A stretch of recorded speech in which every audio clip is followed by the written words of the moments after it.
മീശ പിരിക്കാത്ത പഴയ ലാലേട്ടൻ. വളരെ സാധാരണക്കാരനായ ലാലേട്ടനെ തിരിച്ചു കിട്ടിയതിൻ്റെ സന്തോഷം. അപ്പോൾ പുള്ളിക്കാരനെ സംബന്ധിച്ചോളം ആ പുള്ളിക്കാരൻ തന്നെ പറയുക കഥാർസിസ് ഒരു കഥയിൽ വരണം എന്നാലേ അതൊരു കഥയാകത്തുള്ളൂ എന്നാണ് പുള്ളിക്കാരൻ പറയുന്നത്. ഇൻഫിനിറ്റി വാർ ഉണ്ടല്ലോ, ആ സിനിമയും ആക്ച്വലി 3 സിനിമയും ഇന്റർ കണക്റ്റഡാണ്. അവരുടെ പാറ്റേൺ, ഹീറോയുടെ ജേണിയും കഥയിലുണ്ടാവുന്ന മാറ്റങ്ങളും എല്ലാമേ അവിടെ 3നും കറക്റ്റായിട്ട് വരുന്നു. അതുപോലെ തന്നെയാണ് ഇന്ത്യൻ കഥകളുടെ ഏറ്റവും വലിയ വേറൊരു പ്രത്യേകത എന്ന് പറയുന്നത്, കൂടുതലും ഒരു ഇന്ത്യൻ കഥ എന്നല്ല, ഈ ഗ്രീക്ക് കഥകളിലും കണ്ടുവരുന്ന ഒരു പ്രത്യേകത എന്ന് വെച്ച് കഴിഞ്ഞാൽ ഒരു ഗുണപാഠം കാണും അതിലെല്ലാമേ. പ്രത്യേകിച്ച് ഇന്ത്യൻ കഥകളിൽ എല്ലാത്തിലുമേ ഗുണപാഠം ഉണ്ടായി.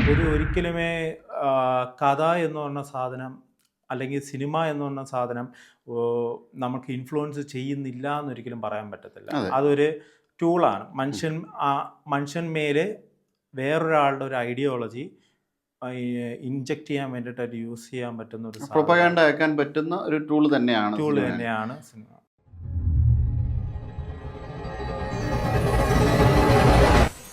Hi, hello, welcome to Infine plus movie മൊമെൻറ്റ്സിലേക്ക് എല്ലാവർക്കും സ്വാഗതം.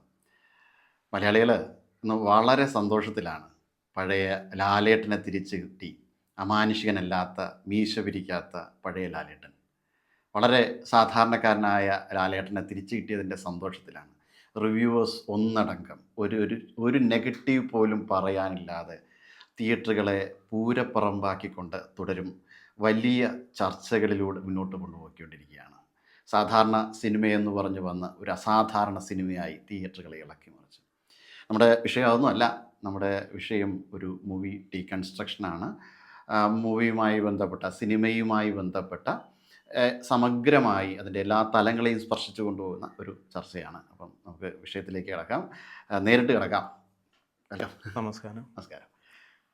അപ്പം നമുക്ക് തുടങ്ങാം അല്ലേ? തുടങ്ങാം. അപ്പോൾ ഇങ്ങനെയാണ് ഒരു സിനിമയുടെ ഒരു തുടക്കം. നമുക്കൊരു നല്ലൊരു ക്ലാസിക് സിനിമയുടെ ഒരു ഓറിയൻറ്റേഷനിൽ നമുക്കൊരു ഹീറോ ഓറിയൻറ്റഡ് സിനിമ എങ്ങനെ നമുക്കൊരു പിച്ച് ചെയ്യാം? ഓക്കെ, അപ്പോൾ അതിന് മെയിനായിട്ട് പറയുന്നതെന്ന് വെച്ച് കഴിഞ്ഞാൽ ക്ലാസിക് ചിന്താഗതിയിൽ ആദ്യം ഉണ്ടായിരുന്നതെന്ന് പറഞ്ഞാൽ ഡ്രാമകളാണ്. അതിനും പീക്കായിട്ടുള്ള തിയറീസും കാര്യങ്ങളും ഉടലെടുത്തതെന്ന് വെച്ചാൽ ഗ്രീക്കിലുള്ള നാടകങ്ങളാണ് ആക്ച്വലി ഈ തിയറീസ് എല്ലാം കൊണ്ടുവന്നിട്ടുള്ളത്. അവരുടെ ഫോളോ ചെയ്യുന്നവരെയാണ് ക്ലാസിക്കൽ കഥകൾക്ക് പ്രാധാന്യമായിട്ട് വരുന്നത്. പക്ഷേ ഗ്രീക്ക് ട്രാജഡി എന്ന് നമ്മളിപ്പം പറയുമ്പം ഗ്രീക്ക് ട്രാജഡിയിൽ നിന്ന് എൻ്റയർലി ഡിഫറെൻ്റ് ആണ് നമ്മുടെ ഒരു നാടകത്തിൻ്റെ കോൺസെപ്റ്റ്. നമുക്ക് അത് ഏകദേശം ഗ്രീക്ക് നാടക സമ്പ്രദായം നിലനിൽക്കുന്ന തന്നെ ഇന്ത്യയിൽ നമുക്ക് ശാകുന്തളം പോലുള്ള നാടക സംവിധാനങ്ങൾ അതെല്ലാം ഈ ശുഭപര്യവസായികളാണ്. അതിന് ഒരു ഇൻഫ്ലുവൻസും ഇതിനകത്തേക്ക് ആക്ച്വലി അത് ഗ്രീക്ക് ട്രാജഡി എന്നും കോമഡി എന്ന് പറയുന്ന 2 കാറ്റഗറിയാണ് ഉള്ളത്. അത് യഥാർത്ഥത്തിൽ മാനദണ്ഡം വരുന്നതെന്ന് വെച്ച് കഴിഞ്ഞാൽ ഒരിക്കലുമേ നായകൻ മരിക്കണമെന്നോ അല്ലെങ്കിൽ ഒരു ശുഭ അവസാനം എന്നുള്ളതല്ല. ആക്ച്വലി ഇതിനെല്ലാത്തിനുമേ ഒരു ക്രൈറ്റീരിയ എന്ന് പറയുന്നത് നായകൻ എപ്പോഴുമേ ഒരു ചിന്താഗതി കാണും. അയാൾക്കൊരു ചേഞ്ച് ആഗ്രഹിക്കാത്തൊരു മനുഷ്യനായ ഒരു കോൺസെപ്റ്റ് മൈൻഡിൽ കാണും. ആ കോൺസെപ്റ്റ് കൊണ്ടായിരിക്കും അയാളുടെ ജീവിതം മുന്നോട്ട് പോകുന്നത്. കഥ തുടക്കത്തിൽ അങ്ങനെയായിരിക്കും എപ്പോഴുമേ. ഒരു ട്രാജഡിയായാലും കോമഡിയായാലും ഇതായിരിക്കും തുടക്കം തുടങ്ങുന്നത്. അയാൾക്കൊരു ചിന്താഗതി കാണും ലോകത്തിനോടുള്ള. ആ ചിന്താഗതി ഒരു ഘട്ടം എത്തുമ്പോൾ പുറത്തുനിന്നുള്ളതോ അല്ലെങ്കിൽ ഇൻറ്റേർണലോ ആയിട്ടുള്ള ചേഞ്ചസ് കാരണം അയാൾക്ക് മാറ്റം ഉണ്ടാകുന്നോ ഇല്ലയോ എന്നുള്ളതിനെ അടിസ്ഥാനമാക്കിക്കൊണ്ടാണ് യഥാർത്ഥത്തിൽ ഒരു ട്രാജഡിയാണോ കോമഡിയാണോ എന്ന് പറയാൻ പറ്റുന്നത്. മാറ്റം ഉണ്ടായാൽ അത് കോമഡിയിലേക്ക് അവസാനിക്കും. എന്ന് വെച്ച് കഴിഞ്ഞാൽ ഒരു ലാഫ്റ്റർ എന്നുള്ള രീതിയിലല്ല, ഒരു ശുഭ അവസാനം എന്നാണ് ഉദ്ദേശിക്കുന്നത്. ആ കാലത്ത് ശുഭ അവസാനം എന്നാണ് ഉദ്ദേശിക്കുന്നത് കോമഡീനെ. ട്രാജഡി മീൻസ് അയാൾക്ക് മാറ്റം ഉണ്ടായില്ല, അതുകൊണ്ട് തന്നെ അയാൾക്ക് നഷ്ടപ്പെടുന്നു എന്നാണ് ഉദ്ദേശിക്കുന്നത്. ഫ്ലെക്സിബിളായ ഒരു ആളിന് നമുക്ക് നേട്ടം ഉണ്ടാകും, ഇല്ലാത്ത ആളിന് നഷ്ടം ഉണ്ടാകും. നമ്മളിവിടുത്തെ ഒരു വില്ലനിസം പോലെ. വില്ലനിസം ആക്ച്വലി ആ ഒരു നായകന്റെ ട്രീറ്റ്മെന്റ് കൊടുക്കുമെങ്കിൽ പുള്ളിക്കാരന് നായകന്മേലുണ്ടാവുന്ന പ്രഷറിൽ അയാൾ ചേഞ്ച് ആവുന്നില്ല. അയാളുടെ സ്ഥിര സ്വഭാവം തന്നെ കണ്ടിന്യൂ ചെയ്യുന്നു. ഇവിടെ നമ്മൾക്ക് ഇപ്പോൾ നമ്മുടെ ഇന്ത്യൻ കോൺസെപ്റ്റുകളിലുള്ള ഇപ്പോൾ രാമായണത്തിൽ രാവണൻ ഒരു പോസിറ്റീവ് എലമെന്റ് വശമുണ്ട്. രാവണൻ മാറാതെ രാവണൻ എൻഡിൽ മാറാൻ വേണ്ടി പല കൊല്ലപ്പെടുകയാണ്. പ്രഷറുകളും ഉണ്ടാകുന്നു, അതെ, പക്ഷെ അതെ. അയാൾ മാറുന്നില്ല. അതെ. അതിനാൽ അയാൾ വധിക്കപ്പെടുന്നു. വധിക്കപ്പെടുകയാണ്. അതേപോലെ തന്നെയാണ് ഇപ്പോൾ നമ്മുടെ ദുര്യോധനന്റെ കേസ് എടുത്തു കഴിഞ്ഞു കഴിഞ്ഞാൽ ദുര്യോധനന് മാറ്റം സംഭവിക്കാതെ അതുപോലെ തന്നെയാണ് ആ ഇന്ത്യൻ കഥകളുടെ ഏറ്റവും വലിയ വേറൊരു പ്രത്യേകത എന്ന് പറയുന്നത്, കൂടുതലും ഒരു ഇന്ത്യൻ കഥ എന്നല്ല, ഈ ഗ്രീക്ക് കഥകളിലും കണ്ടുവരുന്ന ഒരു പ്രത്യേകത എന്ന് വെച്ച് കഴിഞ്ഞാൽ ഒരു ഗുണപാഠം കാണും അതിലെല്ലാമേ. പ്രത്യേകിച്ച് ഇന്ത്യൻ കഥകളിൽ എല്ലാത്തിലുമേ ഗുണപാഠം ഉണ്ടായിരിക്കും. അത് കഥാർസിസ് എന്നാണ് സാധാരണ ഗ്രീക്കിൽ അരിസ്റ്റോട്ടിൽ അതിനെ പറയുന്നത്. എങ്ങനെയാന്ന് വെച്ച് കഴിഞ്ഞാൽ ഒരു മെഡിസിൻ ഒരു ശരീരത്തിൽ എന്താണോ ചെയ്യുന്നത് അതുപോലെ ഒരു ആത്മാവിൽ ചെയ്യുന്ന ഒരു ട്രീറ്റ്മെന്റ് ആണ് യഥാർത്ഥ കഥാർസിസ് എന്നാണ് പറയുന്നത്. അത് ഗ്രീക്ക് വേർഡാണ് കഥാർസിസ് എന്ന് പറയുന്നത്. അത് ഒരിക്കലുമേ ഇംഗ്ലീഷിലോട്ട് ട്രാൻസ്ക്രൈബ് ചെയ്യാൻ പറ്റത്തില്ല. ട്രാൻസ്ലേറ്റ് ചെയ്യാൻ ഭയങ്കര ബുദ്ധിമുട്ടായതുകൊണ്ട് തന്നെ ഈ രീതിയിലാണ് പറയുന്നത്. ഒരു ശരീരത്തിൽ മെഡിസിൻ എങ്ങനെയാണോ പ്രവർത്തിക്കുന്നത് അതുപോലെയാണ് ഒരു സോളിൽ ഈ കഥാർസിസ് പ്രവർത്തിക്കുന്നത് എന്നാണ് പറഞ്ഞത്. കഥ കണ്ട് കഴിയുന്ന സമയത്ത് കാണുന്ന ഓഡിയൻസിന് ചേഞ്ച് ഉണ്ടാവണം. അവരിൽ മേലെ ആ ഒരു ക്യാരക്ടറിന് ഉണ്ടാവുന്ന ദുരവസ്ഥ അല്ലെങ്കിൽ ആ ഉണ്ടാവുന്ന വിഷമങ്ങൾ എല്ലാത്തിലൂടെയും ഈ ഓഡിയൻസ് കടന്നു പോകണം. അതിൽ കൂടെ ഉണ്ടാവുന്ന മാറ്റമാണ് യഥാർത്ഥത്തിൽ കഥാർസിസ് എന്ന് പറഞ്ഞുണ്ടാവുന്നത്. ഒരു വലിയൊരു വിഭാഗം ജനങ്ങളെ മാറ്റാൻ ആഗ്രഹിക്കുന്നുണ്ടെങ്കിൽ യഥാർത്ഥത്തിൽ കഥകളിലൂടെയാണ് മാറുന്നത്. നമുക്കിപ്പം പറയുന്നെങ്കിൽ തന്നെ നമ്മളെ വിപ്ലവ കാലഘട്ടങ്ങളിലായാലും സ്വാതന്ത്ര്യത്തിന് വേണ്ടിയിട്ടും പാംഫ്ലെറ്റിനേക്കാളും കൂടുതൽ പ്രവർത്തിച്ചത് നാടകങ്ങളിലൂടെയായിരുന്നു. അതിന് മെയിനായിട്ടുള്ള റീസൺ ഇതാണ്. ഈ ഒരു വലിയ വിഷയമാണ് ഈ സംഭവം. അതായത് നമുക്ക് കഥയ്ക്ക് വേണ്ടിയിട്ടാണോ, ഇപ്പം നമ്മളിപ്പം കടന്നുപോയൊരു സബ്ജക്റ്റ് കഥയ്ക്ക് വേണ്ടിയിട്ടാണോ, സൊസൈറ്റിക്ക് വേണ്ടിയിട്ടാണോ എന്നൊരു വശം കൂടി അതിനുണ്ട്. അപ്പോൾ അതായത് സിനിമ ഇൻഫ്ലുവൻസ് ചെയ്യുമോ, സൊസൈറ്റി ഇൻഫ്ലുവൻസ് ചെയ്യുമോ, ഇൻഫ്ലുവൻസ് ചെയ്യില്ല എന്നൊക്കെയുള്ള ചില വിഷയങ്ങൾ ഈ അടുത്തിടെയും സംഭവങ്ങൾ വന്നിരുന്നു. അപ്പം അതായത് ഡീപ്ലി സാഹിത്യ വശങ്ങളും സിനിമയും ഒക്കെ ഇൻഫ്ലുവൻസ് ചെയ്യും എന്നുള്ളതാണ് എൻ്റെ ഒരു വസ്തുത. സൈക്കോളജിക്കലി ഇതിന് വേണ്ടിയിട്ടായിട്ട് കുറച്ച് ടൂൾസ് ഉണ്ട് ആക്ച്വലി. എങ്ങനെ ഒരു ഓഡിയൻസിനെ കയ്യിലെടുക്കാമെന്നുള്ളത് അത് ഡീപ്ലി സൈക്കോളജിക്കലി ആണ്. അത് ഏകദേശം ഇതിനെക്കുറിച്ച് ആദ്യം മനസ്സിലാക്കുന്നതെന്ന് വെച്ച് കഴിഞ്ഞാൽ ദ ഹീറോ വിത്ത് 1000 ഫേസസ് എന്ന് പറയുന്ന ഒരു പുസ്തകമുണ്ട് ജോസഫ് ക്യാമ്പലിൻ്റെ. ആ പുള്ളിക്കാരൻ ആക്ച്വലി ഈ നേറ്റീവായിട്ടുള്ള അമേരിക്കൻസിൻ്റെ പേഗനായിട്ടുള്ള മിത്തോളജിക്കൽ കഥകൾ കേൾക്കാൻ തുടങ്ങിയതായിരുന്നു. അയാൾ ഒരു റിസർച്ചറായിരുന്നു.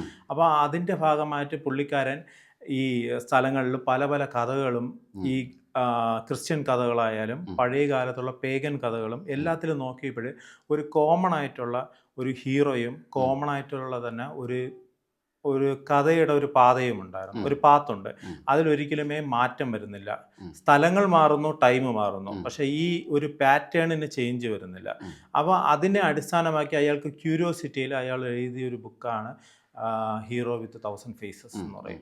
ആ ബുക്കിൽ പരാമർശിക്കുന്ന കാര്യങ്ങൾ എന്ന് വെച്ച് കഴിഞ്ഞാൽ ഒരു ഓഡിയൻസിന് അല്ലെങ്കിൽ ഒരു ഇൻസ്പിറേഷൻ ഓഡിയൻസിന് കൊടുക്കണമെങ്കിൽ ഈ 8 പോയിന്റ് അടങ്ങുന്ന ഒരു വസ്തുതയാണ്. ആ 8 പോയിന്റുകൾ കറക്റ്റായിട്ടുള്ള രീതിയിൽ നമ്മൾ ഫോളോ അപ്പ് ചെയ്തെങ്കിൽ ആൾക്കാരെ ഇൻഫ്ലുവൻസ് ചെയ്യാൻ പറ്റുമെന്നാണ് പറയുന്നത്. അപ്പോൾ അത് ഒരിക്കലുമേ കഥ എന്ന് പറഞ്ഞ സാധനം അല്ലെങ്കിൽ സിനിമ എന്ന് പറഞ്ഞ സാധനം നമുക്ക് ഇൻഫ്ലുവൻസ് ചെയ്യുന്നില്ല എന്നൊരിക്കലും പറയാൻ പറ്റത്തില്ല. അതൊരു ടൂളാണ്.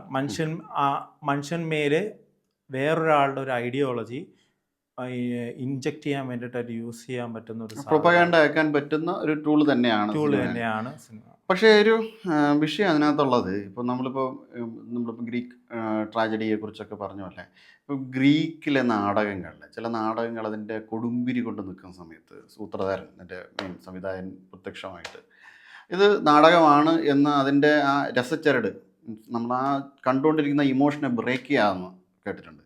ഇമോഷനെ ബ്രേക്ക് ചെയ്തിട്ട് ഇത് നിങ്ങൾ നാടകമാണ് എന്ന് ഓർമ്മിപ്പിച്ചുകൊണ്ട് വരാറുണ്ട്. അതായത് ആ നാടകത്തിനെ അല്ലെങ്കിൽ സിനിമയെ സമഗ്രമായിട്ട് കാണാൻ വേണ്ടിയിട്ട് സിനിമയായിട്ട് കാണണമെന്നാണ്, ഇല്ലെങ്കിൽ അതിൻ്റെ ഏതെങ്കിലും ഒരു എലമെൻറ്റിനെ മാത്രമേ കാണാൻ പറ്റുള്ളൂ എന്നാണ് പറയുന്നത്. ഒരു സാധാരണക്കാരനെ സംബന്ധിച്ച് അയാൾ പക്ഷേ ഡീപ്ലി ഇൻഫ്ലുവൻസ് ആവും തോന്നുന്നു അല്ലേ? അത് ആക്ച്വലി പറയാൻ പറ്റുന്നതെന്ന് വെച്ച് കഴിഞ്ഞാൽ ഈ അരിസ്റ്റോട്ടിൽ പോലും പറയുന്നതെന്ന് വെച്ച് കഴിഞ്ഞാൽ ഒരാളിൽ കഥാർസിസ് ഉണ്ടാക്കുന്നതാണ് ഒരു നാടകത്തിൻ്റെ പ്രധാന ലക്ഷ്യം എന്നാണ് പറയുന്നത്. അന്നത്തെ സൊസൈറ്റി എന്ന് പറയുമ്പോൾ കുറച്ചും കൂടെ അഡ്വാൻസ്ഡ് എന്ന് വേണമെങ്കിൽ പറയാം. എന്ന് പറഞ്ഞാൽ മെൻ്റലി അഡ്വാൻസ്ഡ് ആയിരുന്നു, കുറച്ചും കൂടെ ഇമോഷണലി കുറച്ചും കൂടെ ആ ഒരു സീരിയസ്നെസ് ആയിട്ടുള്ളൊരു ജനതയായിരുന്നു ഗ്രീക്കിലും റോമൻ കാലഘട്ടത്തിലും ഉള്ളത്. അവർ കൂടുതലും ചിന്താഗതി, ഫിലോസഫി എന്നുള്ള രീതിയിലായിരുന്നു ജീവിതം. അപ്പോഴേ തന്നെ നമ്മൾ നോക്കിയാൽ പോലും ഇപ്പം തന്നെ ആൾക്കാർ കോട്ട് ചെയ്യുന്നത് പോലും അന്നത്തെ ഒരു 2000-3000 വർഷം മുമ്പുള്ള ആൾക്കാരുടെ കോട്ട്സാണ്. അത് അത്രയും ഇപ്പോഴും പ്രാധാന്യം നിൽക്കുന്നു എന്നാണ്. അപ്പോൾ അന്നത്തെ ചിന്താഗതിയിൽ ജനങ്ങളെ ഇൻഫ്ലുവൻസ് ചെയ്യുക എന്ന് വെച്ച് കഴിഞ്ഞാൽ വളരെയധികം ഇമ്പോർട്ടൻ്റ് ആയിട്ടുള്ളൊരു കാര്യമാണ്. അപ്പോൾ അതിന് വേണ്ടിയിട്ടാണ് അരിസ്റ്റോട്ടൽ അന്നത്തെ ഏകദേശം കുറേ കാര്യങ്ങൾക്ക് ഫാദറാണ് പുള്ളിക്കാരൻ. അവിടെ ഈ ലിറ്ററേച്ചറിനും ആക്ച്വലി ഒരു ഡ്രാമയ്ക്ക് യഥാർത്ഥത്തിൽ ഒരു ഫാദർ മോഡലാണ് പുള്ളിക്കാരൻ. ഒരേ സമയം സയൻസിന്റെയും സോഷ്യൽ സയൻസിന്റെയും എക്കണോമി എല്ലാത്തിന്റെയും ഒരു എക്കണോമി അല്ല എല്ലാത്തിന്റെയും ഒരു ഇതാണ് പുള്ളിക്കാരൻ. സോഷ്യൽ സയൻസ് ആസ്പെക്ടുകളുടെയും സയൻസ് ആസ്പെക്ടുകളുടെയും ബയോളജിയുടെ പിതാവായിരുന്നു അരിസ്റ്റോട്ടൽ എന്ന് പറയുന്നത്. അപ്പോൾ പുള്ളിക്കാരനെ സംബന്ധിച്ചോളം ആ പുള്ളിക്കാരൻ തന്നെ പറയുക, കഥാർസിസ് ഒരു കഥയിൽ വരണം, എന്നാലേ അതൊരു കഥയാകത്തുള്ളൂ എന്നാണ് പുള്ളിക്കാരൻ പറയുന്നത്. അല്ലാത്ത പക്ഷം അതൊരു കഥയല്ല എന്നാണ് ഗ്രീക്ക് തിയറി പ്രകാരം പറയുന്നത്. ഒന്നുമില്ലാതെ ഓടുന്നത് പോലെ അല്ല ഒരു കഥാർസിസ് വേണം, ഒരു ലക്ഷ്യം വേണം, ജനങ്ങളിൽ മാറ്റം ഉണ്ടാവണം എന്നാണ് പറയുന്നത്. അത് സീരിയസ് ആയിട്ടുള്ള കാര്യം. പിന്നീട് കാലഘട്ടങ്ങളിൽ കൊമേഴ്ഷ്യൽ ആസ്പെക്റ്റുകൾ വരുന്ന സമയത്താണ് അമാനുഷികനായ നടനും കാര്യങ്ങളും എല്ലാം വന്നിട്ട് കൊളാവുന്നത്.